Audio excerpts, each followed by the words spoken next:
Right, now next thing's gonna be on sieves. This front sieve here is about 2 foot long. That's the pre-sieve. The adjustment, I'd start out with what it says in the book for that. But now this one, if you get it open too far, you will, if you get the cleaning fan getting full of grain, because you got this one open too far and you're dumping everything right here at the back of the shaker pan.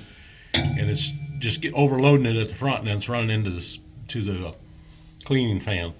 So you want to make sure you get that adjusted to the proper area. And then on the sieves, you got a belt basically over here. It runs the shaker system. There is a grease zerk here on this arm stuff back here on the tensioner arm. I'll make sure you keep that grease so that arm's not hanging up. Make sure this spring is not getting stretched out, because then you start losing shaking. And then of course there's also bushings on all these. You want to make sure you look at them, make sure there's none coming apart. Next, we're going to talk about the self-leveling frame here. The older machines here have poly rollers, and you can update them to these steel roller bearing rollers, and we highly recommend doing that. They get flat spots on them, and then the actual self-leveling sieve will drag and not perform as well as it should.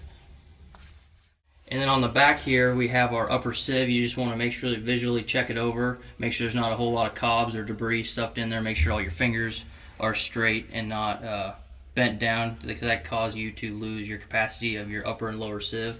This can be your upper sieve here, and your lower sieve is kind of hard to see, but usually if you use your external controls here and raise it, open them all the way up.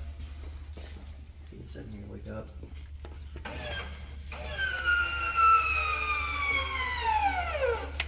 You open up that top sieve all the way, then you can usually use a light and check down on that bottom sieve, make sure there's not a whole lot of debris plugging it up.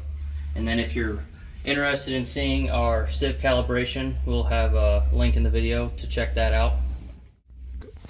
Back to that self-leveling frame rollers, the older ones, if they get any flat spots here, the self-leveling frame will actually get real close over here and contact the frame of the combine, so you just want to visually check to make sure the sieve frame is centered inside of the actual combine frame.